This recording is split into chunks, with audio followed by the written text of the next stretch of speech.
Os casos de maus-tratos a animais têm levantado uma série de dúvidas sobre direitos e deveres. Mas como você deve agir? Quais são as punições? O tema de hoje do Tô no Meu Direito é Direito dos Animais. Para falar sobre este assunto, nós convidamos a advogada Ticiana Sampaio. Doutora, seja muito bem-vinda ao nosso programa. É um prazer recebê-la aqui. Muito obrigada. Em nome aí dos animais que clamam por ajuda, é um grande prazer estar aqui nesse momento representando a OAB através da nossa comissão.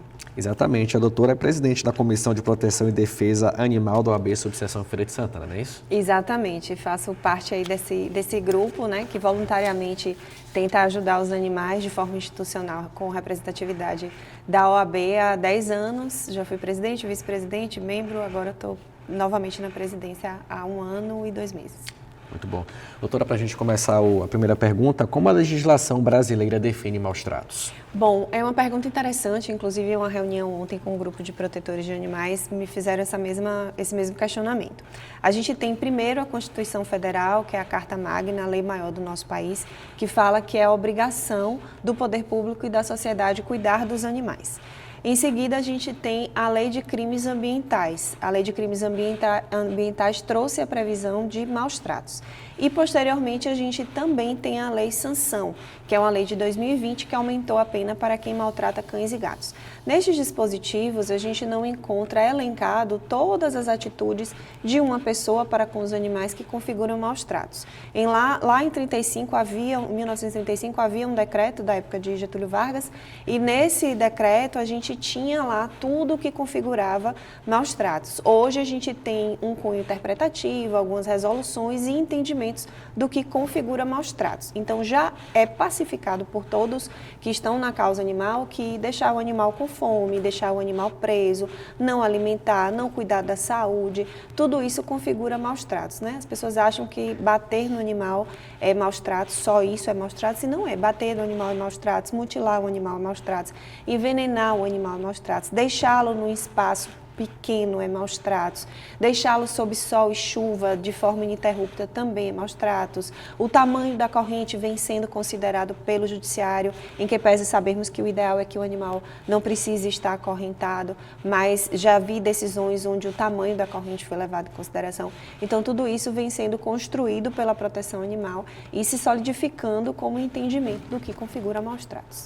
Doutora Ticiana, eu vou pedir que a senhora cite para a gente quais são os comportamentos, as condutas, muitas vezes todos tidos, né, na verdade, como normais, essas condutas, mas que, na verdade, são considerados maus-tratos. Bom, são diversos os comportamentos. Muitas pessoas têm o hábito, cuidadores, né, de animais, têm o hábito de deixar o animal muito tempo preso. Isso aí pode ser configurado maus-tratos. Outras pessoas não cuidam da saúde do animal. A gente está com um problema sério de infestação de carrapatos na cidade, além de animais com esporotricose, por falta de cuidado. Se ele é um animal que é um animal comunitário, a gente não tem a quem responsabilizar, a não ser o poder público, que é o grande responsável, né? Quem tem a capacidade e a condição de cuidar.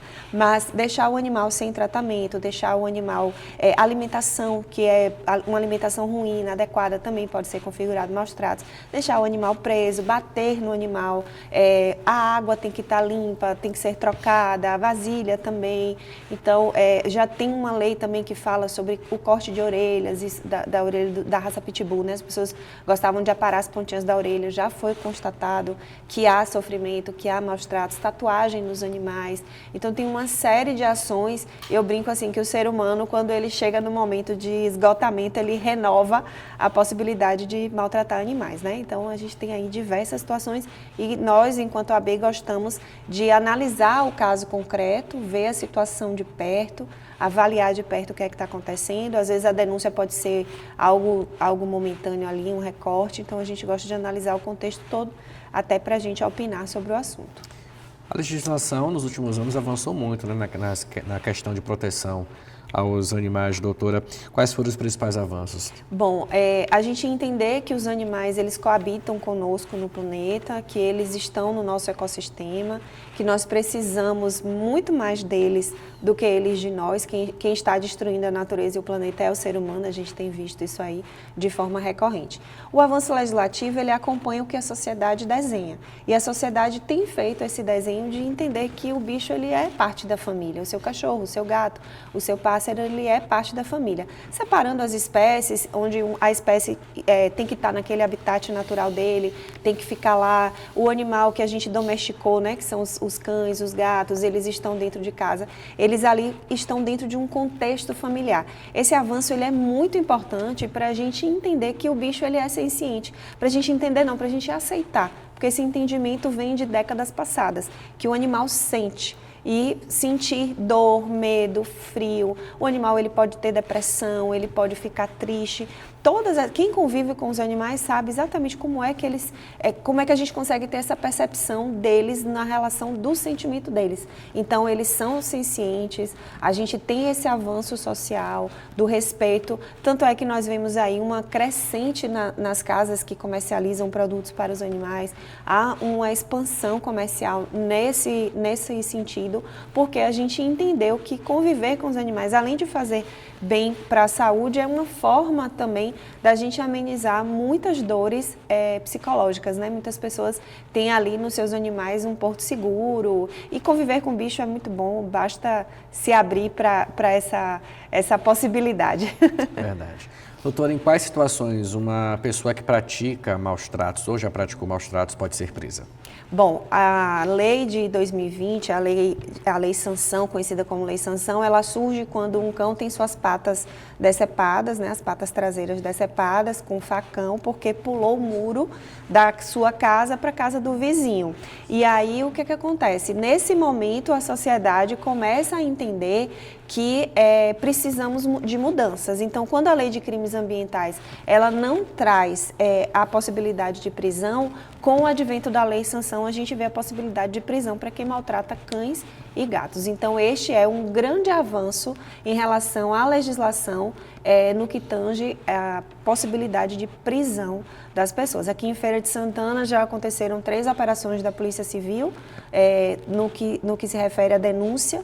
As denúncias foram recepcionadas pela Polícia Civil, nós acompanhamos essas operações, foi constatada a situação de maus tratos e essas pessoas foram encaminhadas. Elas ficam presas ali no complexo até a audiência de custódia, que precisa ocorrer, no máximo, tem um prazo de 24 horas para acontecer após a prisão em flagrante. A gente fala agora sobre maus tratos, né? Dentro dessa questão de maus tratos, o abandono. Doutora, em quais, o que a lei considera como abandono, é a pergunta, e quais as consequências para quem faz isso com o animal? Abandono também é crime, né? A gente é um crime, a gente vê muito aqui na nossa cidade caixas de animais sendo deixadas aí, né, nas vias públicas, em vias de circulação de grandes veículos, justamente com a finalidade desses animais serem mortos, a gente vê animais sendo envenenados, tudo isso é sequela do abandono. Então, quem abandona animais está maltratando animais. Quem abandona animais também incorre na lei de crimes ambientais. E essa pessoa está sujeita a ficar presa e responder criminalmente. A depender da quantidade de animais, ela pode ficar mais tempo presa, inclusive. Qual a pena, mais ou menos? De 2 a 5 anos. Se o animal morre, tem um aumento da pena também até 1/6.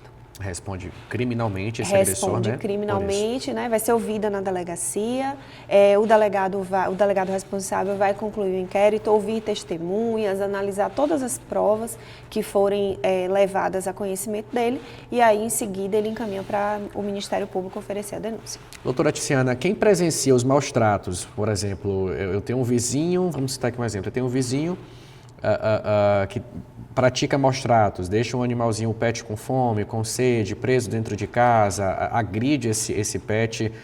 o vizinho ali tem noção, tem consciência disso, mas não denuncia, ele também pode responder? Sim, com certeza. Na verdade, o vizinho que não denuncia, não. O vizinho que pratica, né? Esse vizinho... Aí a gente precisa analisar alguns contextos, Rafa. Primeiro, se você está dentro de um condomínio. Segundo, se você está com as conhecidas casas soltas, né?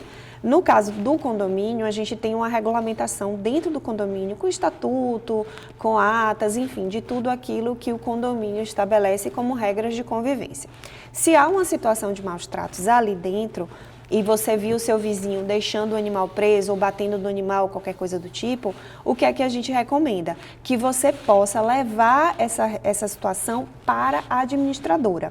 Aí você precisa ver se dentro do condomínio você tem um síndico ou um administrador contratado, né? Porque às vezes tem condomínio que contrata administradores. Então, levar o fato para que o condomínio possa notificar o morador daquela situação. Se você está em casa solta, você precisa registrar um boletim de ocorrências. Mas sempre que você for fazer um registro de uma ocorrência envolvendo os animais, é importante você ter evidências. Se for uma situação de flagrante, está acontecendo ali um espancamento de um animal, como recentemente aconteceu. Aí a gente precisa do apoio da polícia militar, ligar para o 190, pedir que a polícia vá até o local e o animal ser resgatado e encaminhado para avaliação médica, né, para confirmar que o animal sofreu violência, ficar com uma pessoa responsável até a conclusão das investigações. Doutora, a gente vai fazer um rápido intervalo. Na volta, você de casa vai saber como resolver brigas de animais. Os detalhes a gente traz já já, não sai daí que eu Tô no Meu Direito volta em instantes.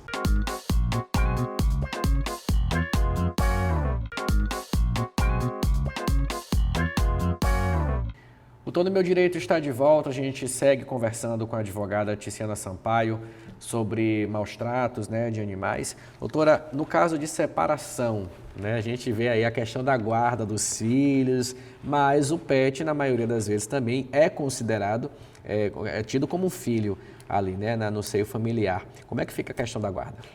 Excelente pergunta. Veja que o contexto social, ele avança. A gente tem famílias hoje que são famílias multiespécie, né? A gente tem os animais ali como membros da nossa família e para muitas pessoas são como filhos, Exatamente. Né? Os meus são meus filhos. Então, a gente tem essa mudança realmente social e hoje a gente já tem decisões judiciais aí em grande escala que tratam sobre a guarda compartilhada dos animais. Então, aquele casal que se separa e eles são tutores de um animal, se não houver um acordo entre eles, vai ter uma decisão judicial sobre a guarda definitiva ou mesmo a guarda compartilhada. Em regra, as pessoas acabam entrando em consenso e dividindo aí os dias, né, de permanência do animal na casa de um ou de outro, mas a gente já tem muitas decisões judiciais que falam sobre com quem o animal vai ficar, em caso de não haver acordo. Acordo, entendi. Doutora, já no caso, né, de condomínios, quais são os limites legais para regras envolvendo os animais? Perfeito. Condomínios, nós temos uma grande problemática. A feira cresce de forma horizontal, então a gente tem uma expansão territorial muito grande e com isso uma crescente de condomínios, que é um espaço para a convivência entre pessoas, entre famílias. E, obviamente, que toda sociedade precisa de regras, e aquela sociedade ali também precisa de regras. Mas essas regras, elas não podem se sobrepor às leis, elas não podem ser maiores do que as leis. Outro dia eu estudava sobre esse assunto e um professor comenta, olha, a gente não está aqui discutindo quem é a favor e quem é contra os animais. A gente está discutindo o direito deles, e o direito deles é maior do que quem é a favor e daquele que é contra os animais. Essas regras que visam coibir a alimentação de animais, que são animais comunitários, a gente tem uma problemática em feira que é a falta de castração. Então, a gente tem uma superpopulação de animais abandonados e eles estão em busca ali de abrigo, né, de alimentação e etc. Então, algumas pessoas entendem que não pode alimentar o animal, mas esse entendimento não vem sido sustentado aí nas decisões judiciais. O entendimento do judiciário, na grande maioria das vezes, é de que os animais comunitários, eles precisam ser tutelados da mesma forma que os animais que estão dentro das casas, que pertencem às famílias. Até porque a lei não separa o animal que está dentro de uma casa e o animal que está morando na rua. A lei fala proteção dos animais. A lei não traz essa distinção. Então, os condomínios precisam buscar atualizar os seus estatutos, os seus regimentos. Recentemente fizemos uma palestra em um condomínio onde aconteceu, infelizmente, o envenenamento de 6 gatos já castrados, já com idades avançadas, que eram alimentados ali por um grupo de moradores. Alguns, inclusive, relatam que eles fazem o controle de alguns bichos peçonhentos, né? Como aranhas, escorpiões, cobras, enfim.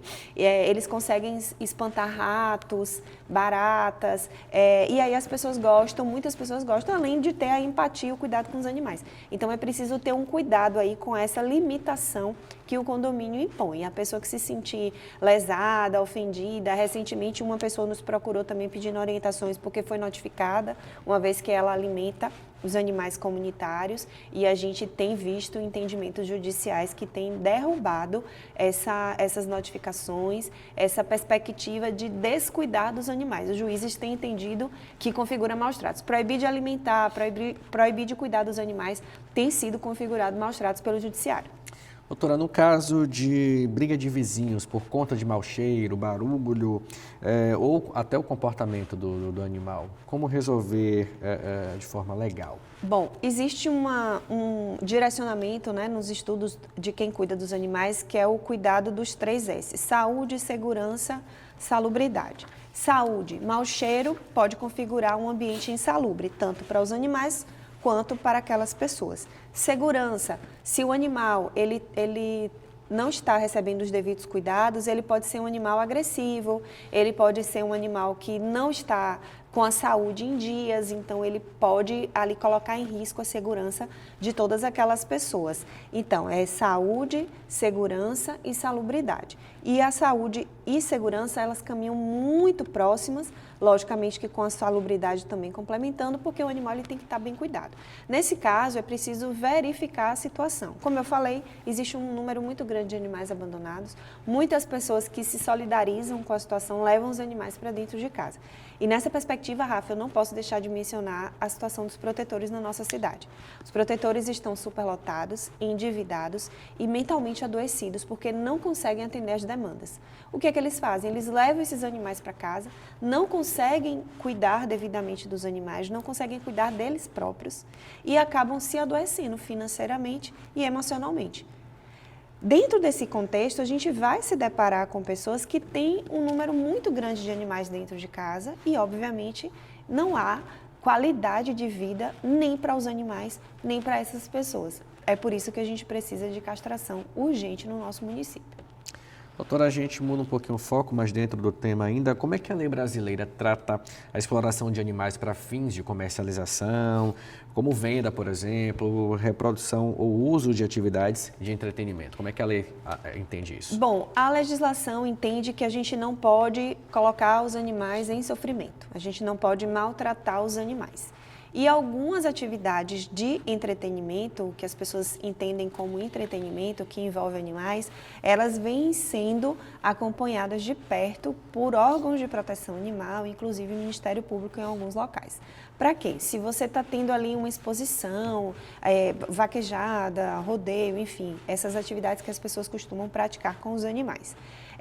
Esses agentes de fiscalização, eles observam como os animais são tratados, né? E quem está ali organizando e participando traz como aquele animal é cuidado. Não há uma vedação legal, não há uma proibição na lei para o comércio, para a reprodução, para os animais que são animais de consumo, para os criadouros, mas existem orientações, até o próprio Conselho Federal de Medicina tem resoluções que tratam sobre esse ponto, né? Como esses animais precisam estar cuidados. Eu gosto de destacar que quando você traz o outro para um entretenimento onde o outro não escolheu, talvez não seja bacana. Então é preciso analisar aquela situação para ver se realmente a lei não proíbe, tudo bem. Mas será que o animal está em sofrimento? Será que está fazendo bem para ele?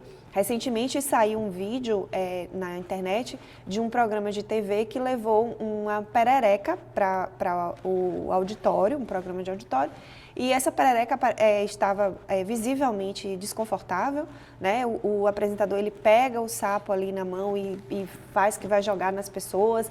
É um ambiente totalmente fora do ambiente natural dele. Ou dela, não sei se era macho ou fêmea, e ela visivelmente com a pata quebrada. Chega um momento que ela consegue sair, estava com a pata quebrada e sai pulando desesperada, porque aquele não é o ambiente dela, tá? Então as pessoas também precisam pensar no bom senso. Será que para levar entretenimento para as pessoas, eu preciso submeter um animal a uma situação de estresse como essa? Qual é a necessidade? Até que ponto vale a pena eu fazer entretenimento utilizando uma vida que não vai conseguir dizer, não, eu não quero ir. Não, eu não quero participar disso. Então, se você quer trazer os animais, a gente pode vê-los aí na cidade inteira, na região inteira. A gente tem os sapos que estão nas lagoas, a gente tem os pássaros sobrevoando por aí. Então, se você quer imagem, se você quer entreter, vá lá no habitat dele e traga as imagens que você quer. Não levá-lo para essas situações aí que são vexatórias, humilhantes, mas, além de tudo, configuram maus tratos. E a proteção animal tem falado muito sobre isso. Ok, doutora, para a gente finalizar o nosso programa, eu vou pedir que a senhora traga algumas orientações, né? As orientações que a senhora pode passar para quem quer proteger os animais, mas não sabe exatamente como proceder. Bom, perfeito. Como eu falei, a gente tem aí a proteção animal muito carente de nossas ações, de nossa solidariedade. Então, se você não tem um animal em casa, não quer, não pode, e é um critério subjetivo, tá, Rafa, gostar de animais ou não, o que a gente precisa pensar é no que a lei determina. Se você gosta dos animais, mas você não quer tê-los, tem uma série de protetores. Temos 2 ONGs na cidade, Patinhas de Rua e APA, que constantemente solicitam apoio, solicitam ajuda, não conseguem pagar os boletos, não conseguem resgatar os animais porque estão em superlotação. Então, doe castração, doe alimentação, doe, de repente, produto de limpeza para aquele espaço, ajude, contribua para pagar o salário dos funcionários que estão lá cuidando dos animais. E essas pessoas, os protetores, eles fazem de forma voluntária, por amor aos animais. A partir do momento que eles resgatam, eles querem cuidar dos animais. Então, se a pessoa puder ajudar, não tem condições financeiras de ajudar, adota temporariamente, oferece um lar temporário, ou vai lá ajudar com a mão de obra, seja para limpar os espaços, seja para alimentar os animais, seja uma carona solidária para levar o animal para castrar. Às vezes a gente consegue um banho e tosa de um animal que vai para adoção, às vezes a gente consegue uma castração, os veterinários em Feira de Santana ajudam muito a causa animal. Então falta o transporte, se a gente não pagar, a gente não consegue o deslocamento desses animais. Então a gente pode ajudar de muitas formas aí e muito fortemente a gente precisa da alimentação e da castração, porque muitas vezes falta para eles.